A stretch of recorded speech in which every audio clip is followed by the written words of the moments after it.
Like, we keep getting these cliche terms from Dan Campbell. It's my bad, or it's this is on me. This one's on me. I got to be better. I'm sorry. We've reached rock bottom. There's nowhere to go but up. I get it, Dan Campbell. I understand that, though. But Ryan Ermanni, you tell me, in the NFL, all these games are close. In the NFL, you can change your tune in the span of 2 years. What are we getting out of Dan Campbell and the Detroit Lions, Ryan? Here's what I would like to say, and I'd like a close-up. Thank you for that.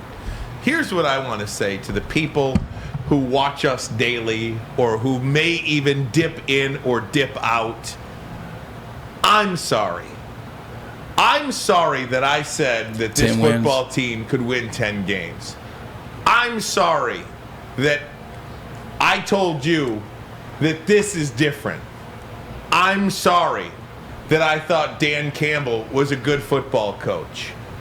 I'm sorry that I fell for the old routine again. I'm sorry that I thought that Charlie Brown was going to kick that football. Lucy moved it once again. She moved it once again. And I'm tired of this. As a Detroit Lions fan, yesterday beat me down, and it beat me so much that I just can't do it anymore. I am going to just not care about the Detroit Lions. I'll talk about it for the job aspect of it, but I am not going to put my heart and soul into this franchise anymore, or even again, until they're relevant. And the only thing that can get them to be relevant is not to win the next game against Dallas. That's to win the next 2 or 3 games. Yeah. Get to be 500 and then talk to me.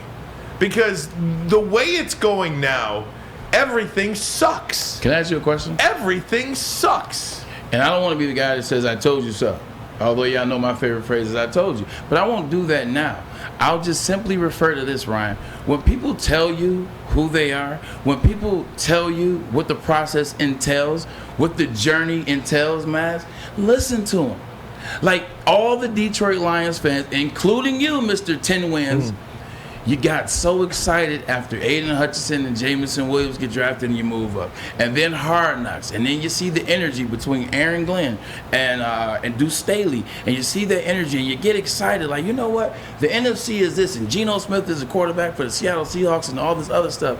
At the end of the day, listen to what Dan Campbell told us. He said it's going to take 3 years. And when you paid attention, that Brad Holmes chose not to pick anybody up in free agency on the defensive side of the football, you had to know that it was going to be a 6-win season. You had to know that. Are you sure they're getting to 6? Well, not now, but I'm saying before the season started, 6-win season was on. That's what their mark was. But what were they last year, JB?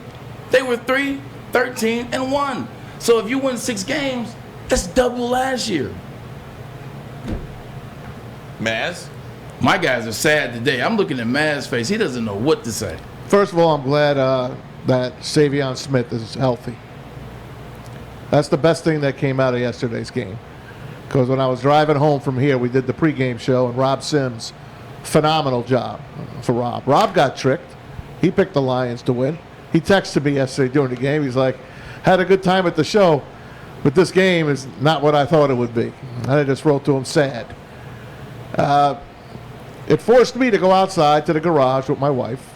I had the TV outside, just put the sound up, and I didn't watch the rest of the game. I just listened to failed 4th downs and interceptions and fumble returns for touchdowns.